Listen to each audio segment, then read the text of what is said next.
At again, shoutout sa lahat ng nasa live natin mga kapatid. At dyan din sa live ni Brother Jando, shoutout sa inyo dyan. At dito din sa ating YouTube channel. Malaking shoutout sa inyo mga kapatid. So dito na tayo sa ating rebuttal stage. At again, mauuna dito si Sister Maricel ng JW. At bibigyan ko siya ng 10 minuto sa kanyang rebuttal. Sister, your time start now. Okay. So ngayon, bigyan ko muna ng emphasis ang kanyang pagtatanong niya kanina kasi hinahanapan niya talaga ako ng verbatim na sa Galatia 6:16 ay tawag dito, walang mababasa na spiritual na Israel, pero mababasa doon ay Israel ng Diyos. So malinaw na ang binabanggit niya kasi kanina na yung sa Revelation 7:4, kung hindi ako nagkakamali, ay physical na Israel. Physical na Israel yan ang sinasabi niya. Pero kung ating babasahin sa tawag nito, sa record, sa Bilang chapter 1 for bilang numero 1 or bilang verse 4 hanggang 16, ito yung mga likas na Israel, Pero doon sa Apocalypse 7:4 hanggang 8 ay ito yung spiritual na Israel. Bakit tamo? Dahil hindi nagkaroon ng tribo si Jose. Pansinin niyo sa Revelation 7:4-8, binabanggit dito si Jose, at binabanggit si Levi. Di ba? Pero sa bilang 1:4-16 ay hindi po bahagi si Jose sa 12 tribes ng Israel. Kasi ang nagkaroon ng tribo si Jose doon kay Ephraim at Dan. Yan ang nag-represent sa kang Jose, yung kang Ephraim at kay Dan.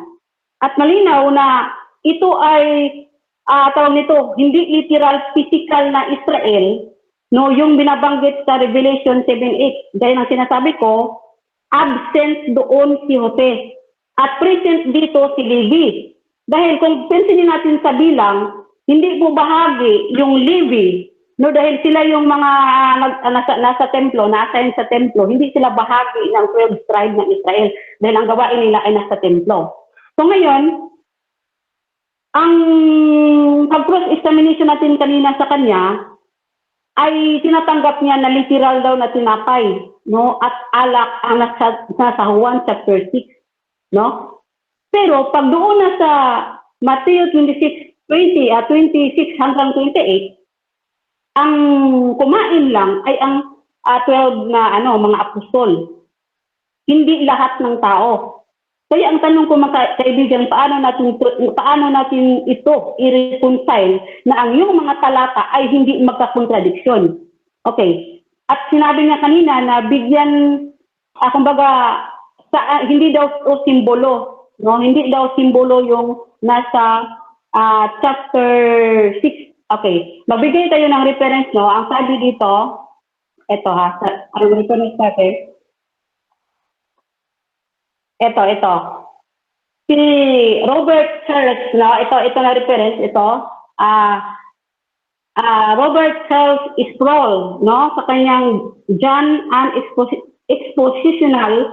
expositional commentary, dito sa page 158, sa PDF na print ko, ang sabi dito, quotation ito yung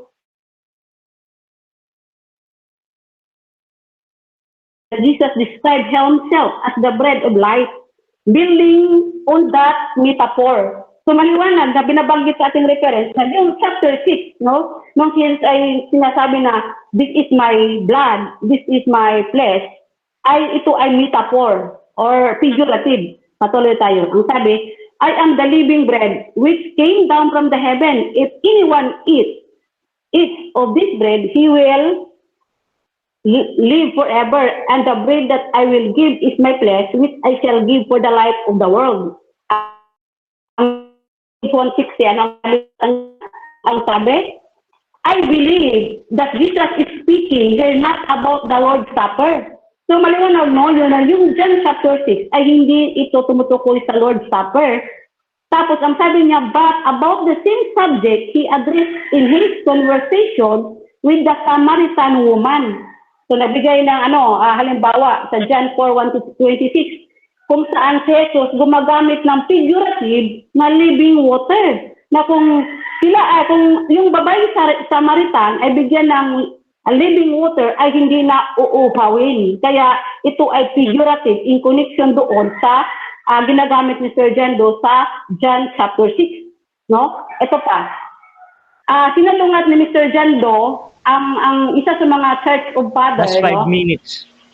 Okay. Itong The Early Christian Doctrines. The Early Christian Doctrines, ito na aklat. Ito. Dito sa page 211.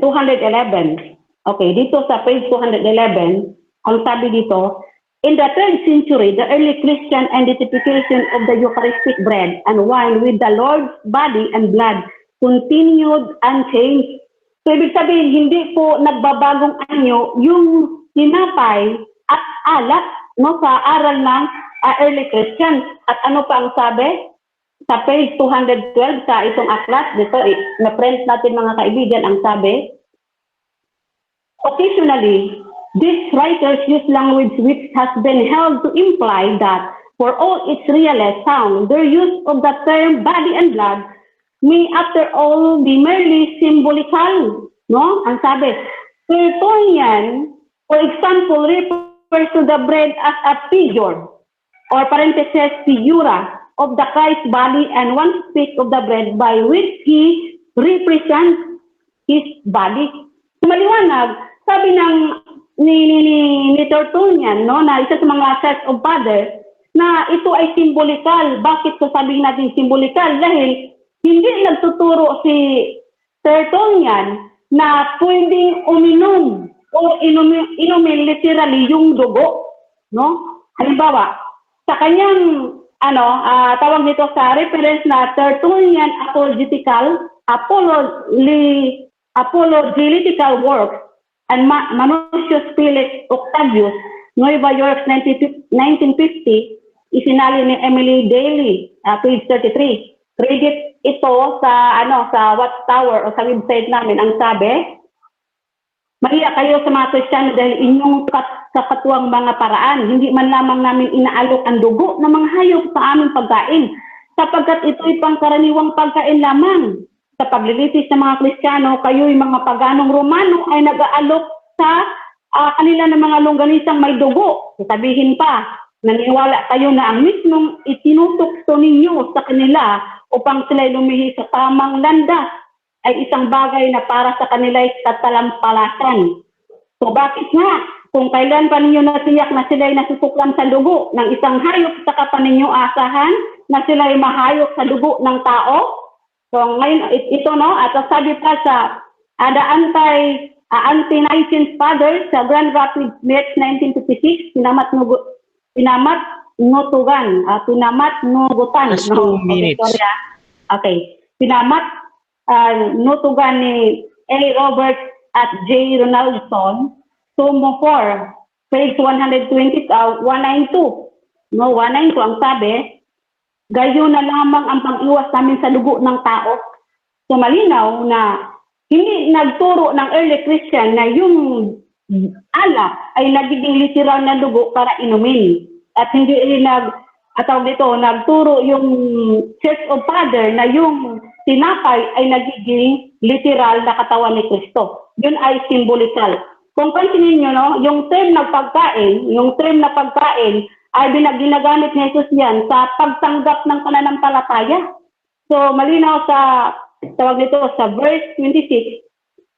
Okay, binanggit sa verse 40, dito sa verse 35, ang sabi, ako ang tinapay ng buhay, ang lumalapit sa akin ay hindi na nagugutom kailanman, at ang sumasampalataya sa akin ay hindi na mauhaw kailanman.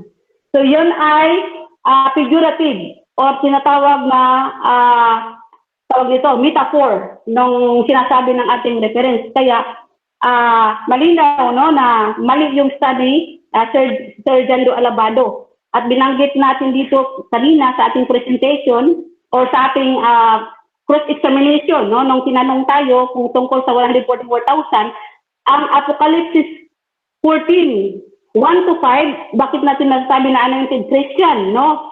Kasi tinatanggap naman natin sa usap na yung mga apostol ay mga anointed Christian. Kumbaga, sa panahon ng hapunan ng Jesus, yung mga apostol ay nag-represent yan sa mga anointed Christian.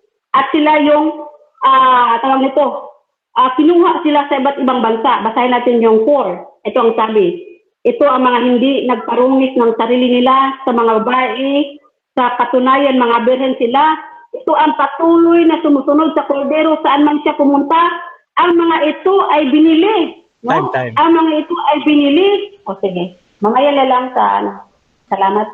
Okay, so dyan nagtatapos napakainit na rebuttal ng ating affirmative mga kapatid. At syempre dako tayo sa second cross ng ating negative. Brother Jando ng Roman Catholic Church, your time start now, bro. Okay, unang tanong. Sabi mo, hindi bahagi sa 12 tribes of Israel yung kay Levi? Tama ba yon? Okay, hindi po bahagi, yes, hindi po bahagi sa bilang 1, 14 to 16 yung tribo ng Israel. Hindi ka bahagi si Levi sa likas na Hudyo sa bilang 1, talatang 4 hanggang 16. Next question.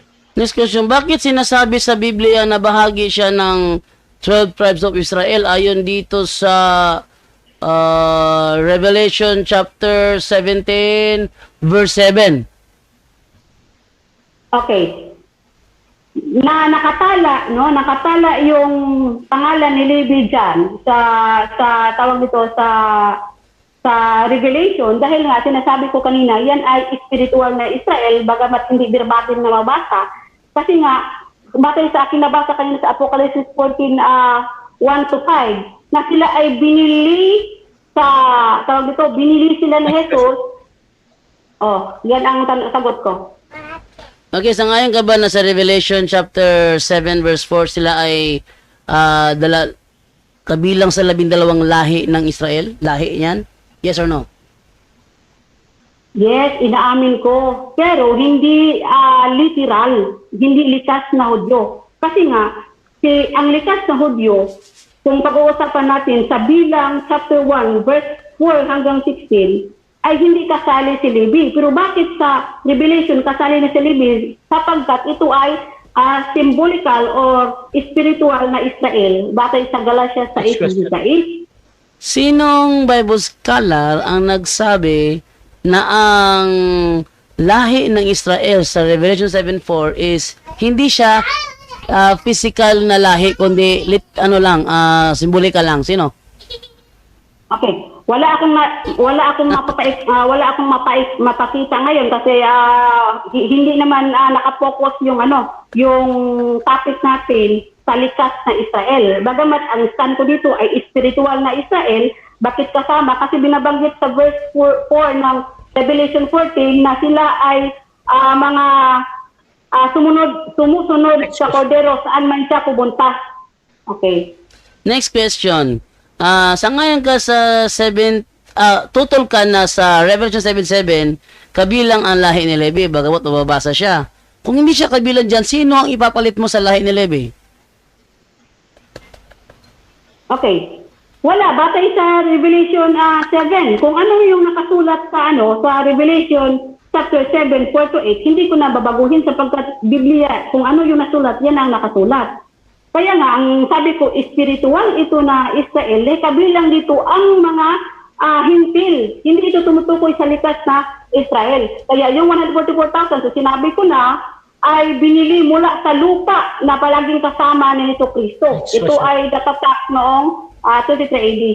Okay, sabi mo, kabilang sa 7:7 dito yung mga hintil.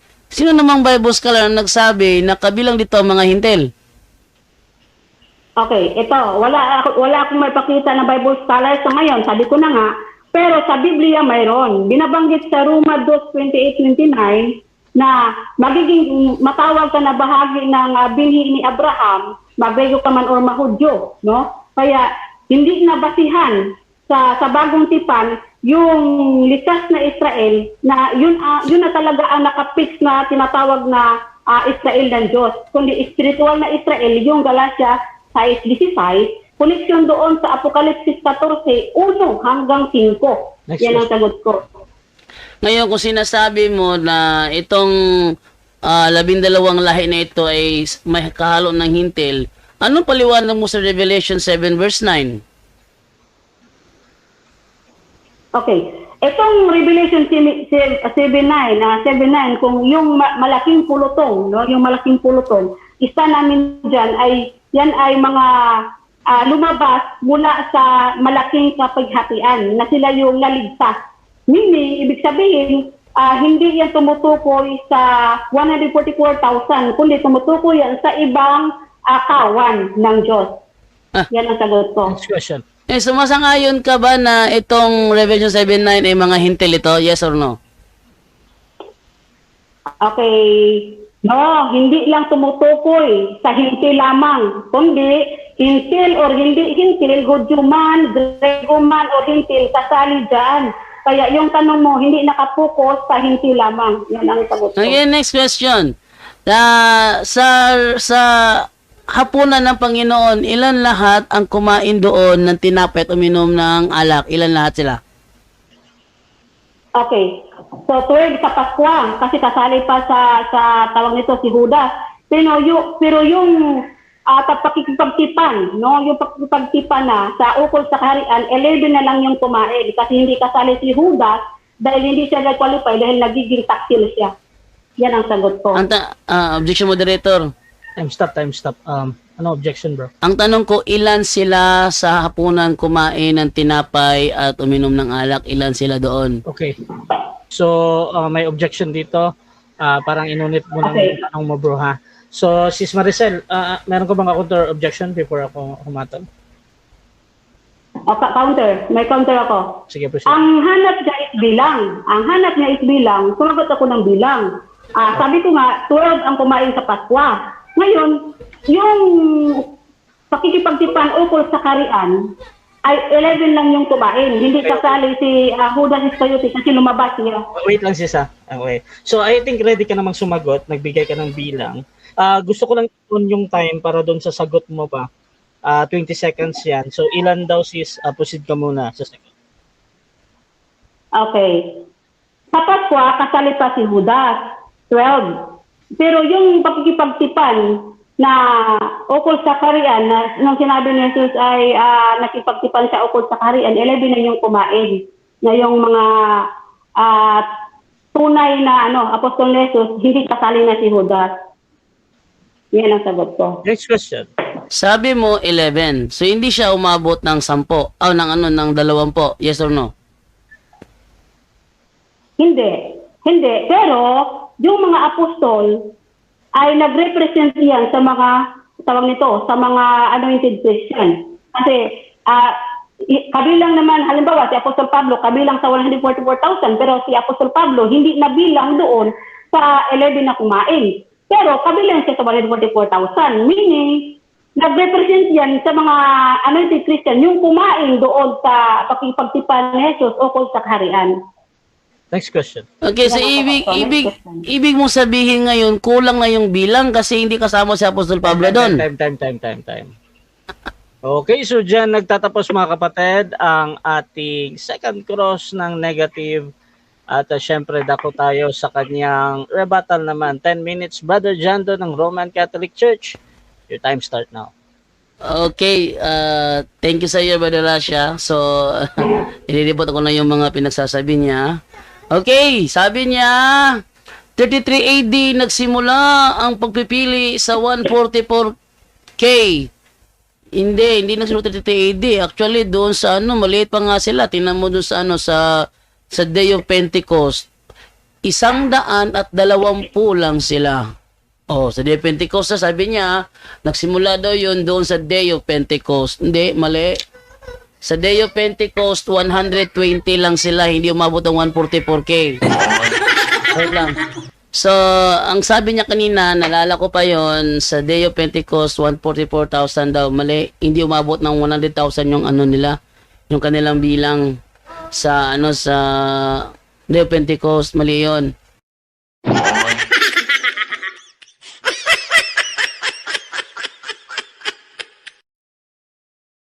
Sa part 2 mga kapatid ng debate dahil nawalan nag-brand out yung sa negative side mga kapatid. So pinakancel muna namin saglit at ito na nga nag-resume na kami. Ang naiwan namin kanina is during second cross examination ng ating negative sa ang ating affirmative sa negative. So ang natitira niyang oras ay 5 minutes and 20 seconds mga kapatid. So again, sa mga nasa nanonood sa ating live ngayon, ang topic nila na pinag-uusapan ay patungkol dito sa patutunayan na ang kumain at uminom ng tinapay at bino or wine sa hapunan ng Panginoon ay ang 144,000 anointed Christian lamang mga kapatid. So again, this is part 2 mga kapatid, continuation ng aming debate kanina at nandito na tayo sa ating second cross. So isiset ko lang yung time natin mga kapatid. Ayan. So habang nagsiset ako, shoutout muna sa lahat. Please share yung ating live streaming. At ito na nga, nandito pa yung timer ko. 5 minutes and 23 seconds. Ayan. So, Sister Maricel, ready ka na? Sige bro, sige. So, time resume tayo. Proceed sa pagtatanong. Okay, yung tanong ko na iwan kanina, sinabi mo kasi na si Jose at si Libby ay kabilang sa 12 tribes ng Israel. Ang tanong ko, anong talata na mabasa sa Lumang Tipan na sila ay kabilang sa 12 tribe ng Israel? Sa yung sa numero sinabi mo numero si Jose ay lahi pala ni Ephraim. Kabilang siya sa lahi ni Ephraim, and then yung Levi yung nandoon sa Revelation 7:4. Ayun. Next question. Okay, so ibig sabihin, si Levi hindi nabibilang dito sa bilang chapter 1, talatang 4 hanggang sa 16. Kabilang siya o hindi, si Levi? Kabilang siya diyan sa sa numero na ginamit mo kanina. Okay. Anong verse sa bilang chapter 1, 4 to 16 kung saan makikita natin yung pangalang Levi? Nasa siya? Nasa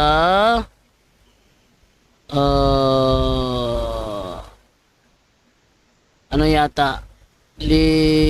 Levi numero 1:51 may nakalagay to Levi. Next question. Sige, 51. Okay. Tanong ko, saan mo nalaman na yung Jehovah's Witnesses ay isang protestante ayon sa statement mo kanina sa rebuttal? Okay. Saan ko binatay na ang Jehovah's Witness ay isang protestante? Binatay ko yun sa encyclopedia po na ang Jehovah's Witnesses ay isang protestante. Next question. Okay, next question. Dito sa chapter, kung sinabi mo kasi na yung tawag nito, yung nasa Revelation ay physical na Israel. Kung physical ang Israel sa Revelation 7:4, so ibig sabihin, hindi sila mga Kristiyano. Yes or no? Yes, sila mga Kristiyano. At saka sa protestante, ito yung protestante, Protestant, a member or adherents of any of the Christian bodies that separated from the Roman Catholic Church. Ayun yung tagot kanina. Tapos yung tanong mo na mga yun, sagot ko, hindi sila mga Kristiyanos. Next question. Okay. Kung hindi sila mga Kristiyano, kailan naman nagsimula ang pagtatak sa 144,000? Nasa Old Testament, binanggit na sa Old Testament, numero 1, di ba? Binanggit na 12 tribo ni Israel Nandoon na. Meron nang sinasabi na 12 tribo ni Israel. So, doon pa lang, andun na ang 12 tribo ni Israel. Next question. Okay. Next question. Okay. Okay, so makapagbigay ka ba ng specific na year kung kailan nagsimula ang pagtatak ng 144,000 at kailan magtatapos? Yung pagtatatak ang tinutukoy mo, mangyayari pa ang pagtatatak sa panahon darating.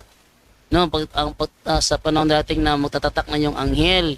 Pero yung kailan nabuo ang 144,000, nandoon siya nabuo sa Old Testament pa lang. Nabuo na siya. So hindi siya mga Kristiyano. Next question. Next question. Okay. So, dito sa Juan chapter 6, no? Tinatanggap mo ba na metaphor yung sinabing this is my blood, this is my body, this is my body? Tinatanggap mo metaphor yan o hindi? Hindi. Ano siya? Literal siya para sa amin. Literal. Hindi siya metaphor. Next question. Okay.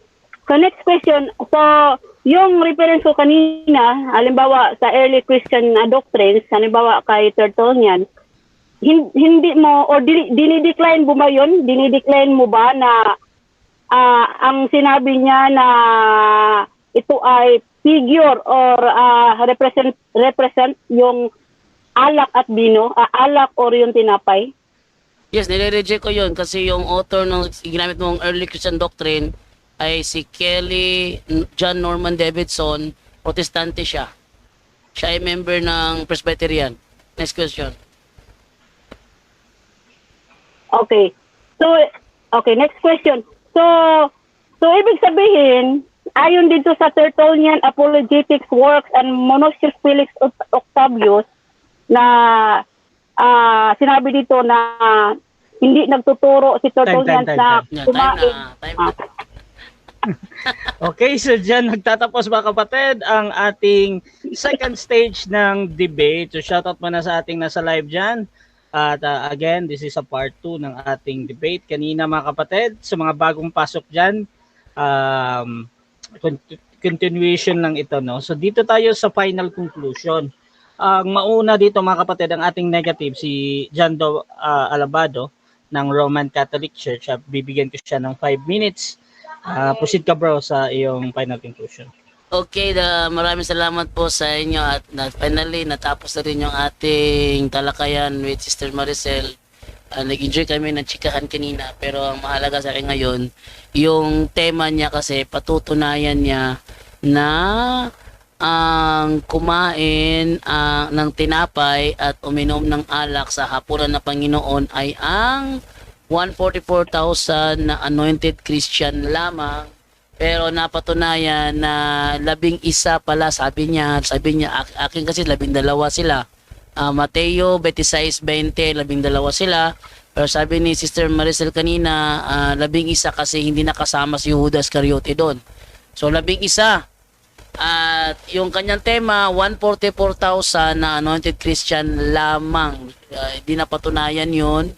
At doon naman sa Revelation 7 verse 9, maliban sa 144,000 na tribe of Israel, meron pang ibang-iba na hindi na mabilang sa dami. Sabi ni Kristo, ang sino mang kakain ng aking katawan ay bibigyan ko ng buhay na walang hanggan. Kaya, yung nakakain ng kanyang katawan true sa tinapay, sa aming version dyan is Eucharist, is bubuhayin niya sa huling araw. Kaya kapag sa amin ay hindi kami nakapagkumpisal, hindi kami karapat-dapat na tumanggap ng tinapay. Kaya para maging karapat-dapat, kailangan naming magkumpisal at maibabalik ang aming karapatan bilang karapat-dapat na tumanggap. No. So doon tinatanggap nga namin sa verse 29, marami sa kanila ang tumatanggap, hindi naman karapat-dapat, nangyari, nagkasakit, nanghina, at yung iba namatay na. Kaya nga isa yan sa aming sa aming Ministry of Deliverance and Exorcism na kailangan talaga malaking tulong ang Sacrament of Confession para ma-heal ang isang biktima ng demonic harassment. Kailangan talaga yung cares, confession, adoration, rosary, Eucharist at sacramentals. Kaya yung tema na patutunayan niya 144,000 hindi na patunayan talaga dahil 11 lang pala yung kumain ng tinapay. At wala namang sinasabi sa Biblia nung sila ay nasa banal na hapunan ay yung bawat isa sa kanila ay nagrepresenta ng tig 12,000 na na mga anointed Christian. Wala namang sinasabing ganun. Sila ay nandoon dahil paparating na ang araw na itinakda kung saan iaalay na ang Mesiyas, kung saan ibibigay na ng Mesiyas ang kanyang buhay. Yun ang reason ba't sila nagtipon, dahil paghahanda na yun sa mga darating na pangyayari kung saan ibibigay na ni Kristo ang kanyang buhay para tayo iligtas lahat. Walang sinumang Bible scholar ang nagsabi o early Christian fathers ang nagsabi na bawat isang apostol sa banal na hapunan ay nagre-representa ng ilang libong anointed Christian. Bakit? Dahil nung panahong yon, hindi pa naman sila umaabot ng 144,000. Based doon sa Gawa 1:15, 120 lang sila. Umabot sila ng mga 30,000 doon na sa mga tapos na yung banal na hapunan. Mga nasaklat ng Gawa yata yon, doon sa maraming mga nagsurrender ng mga magikero, ng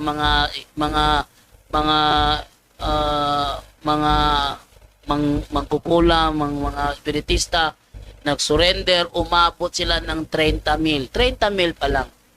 So, sabihin, talagang wala pa silang 144,000 nung panahon ng hapunan ng Panginoon. Kaya ako, satisfied na ako doon sa ebidensya ko na 11 o 11 lang pala ang kumain ng tinapay at uminom ng alak sa hapunan ng Panginoon at hindi 144,000. Thank you, Brother Rasha. Brother Rasha. Okay. Oh. So, dyan nagtatapos ang final conclusion ng ating negative.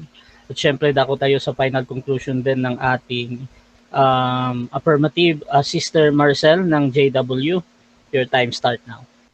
Okay. So ngayon, bigyan ko muna ng emphasis yung sagot niya kanina sa batay sa kanyang sagot kanina na likas na physical daw yung Israel doon sa Revelation, pero nung kinukrusis-examine natin sa bilang, sinabi niya nakasali daw si Jose. Pero binabanggit dito na ang kay Jose, hindi si Jose per se, yung kasali. Ang binabanggit lang, nag-represent kay Jose ay si Ephraim at Manasseh, At batay sa verse 51 na kanyang sinasabi kanina, ay hindi ito konektado sa chapter 4 hanggang 16, Dahil dito sa 4 to 16 na kumpleto na po yung 12 tribes. Enumerate ko lang ha. Una si Simeon, Huda, Isakar, Zabulon, Ephraim, Manasseh, Benjamin, Dan, Azer, Gad, Naphtali. So wala pong Levi na nabanggit, Wala pong Levi at nabanggit. At yung binabanggit niya dito sa 51 ay ito yung mabasa natin yung Levita na ito ay ang kanilang gawain ay ang pagtatayo sa tabernakulo. So dito pa lang po malinaw na nagkamali si Sir Jando Alabado.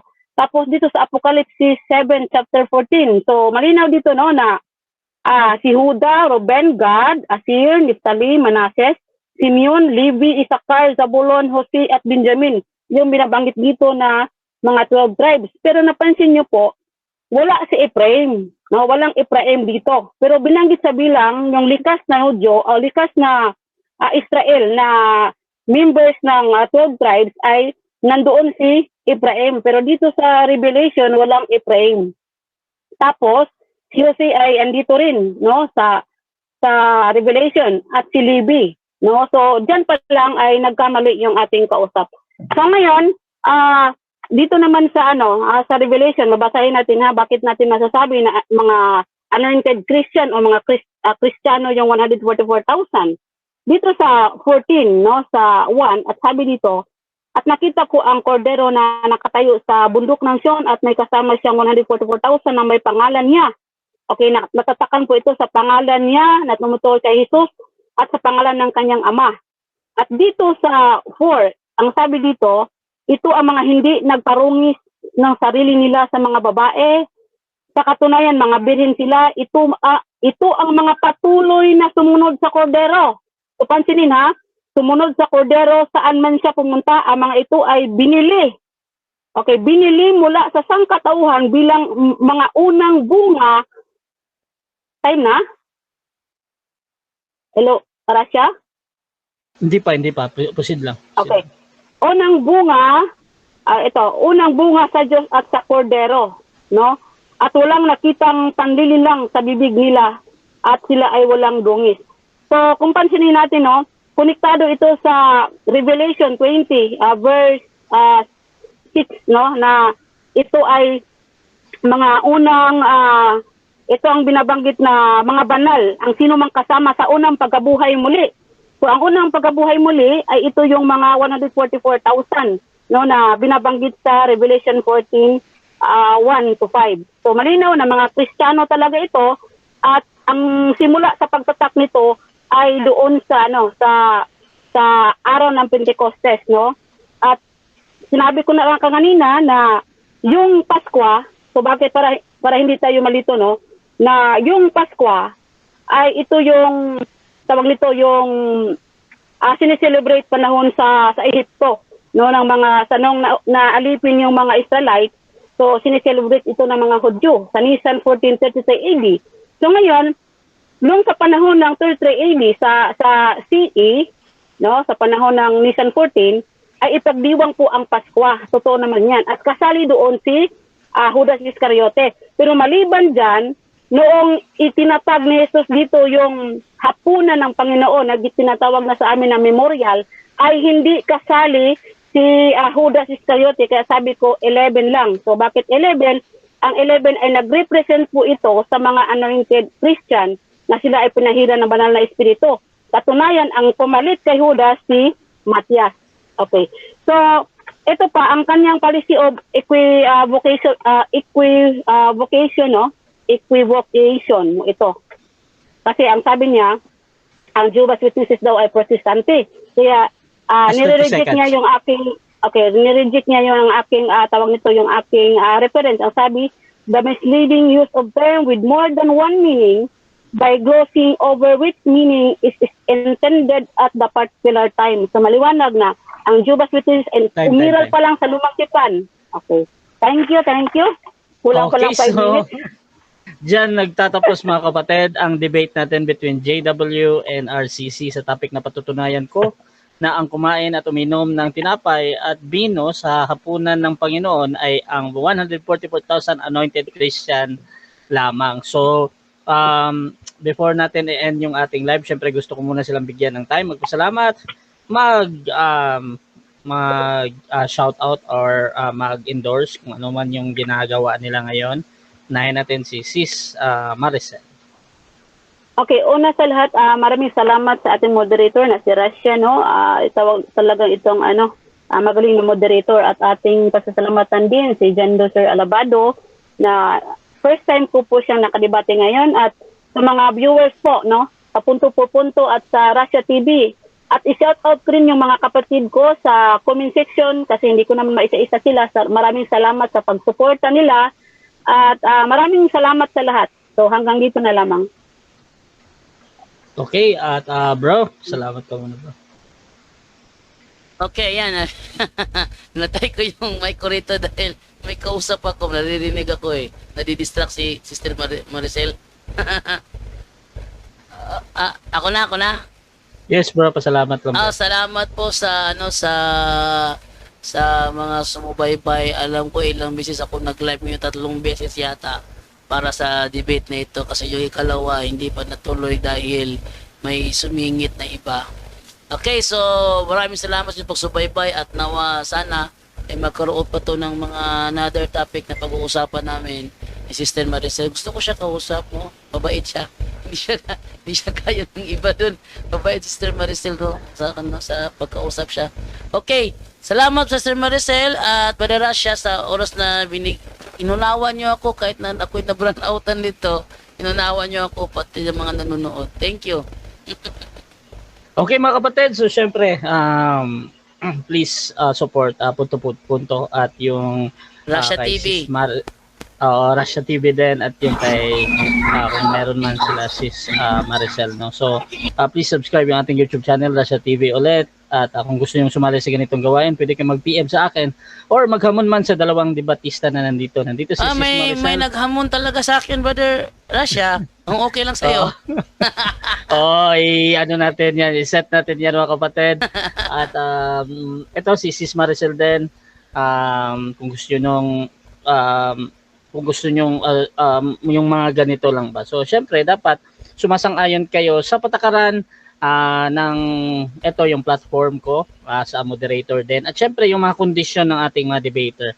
Kasi meron sila mga kondisyon din na dapat sundin para matuloy ang debate. So, pwede nyo akong gawin as a mediator sa inyong pag-uusap, mga kapatid. So, yun, mag-PM lang kayo. So, maraming salamat ulit. This is Admin Rasha ng Rasha TV and we're out.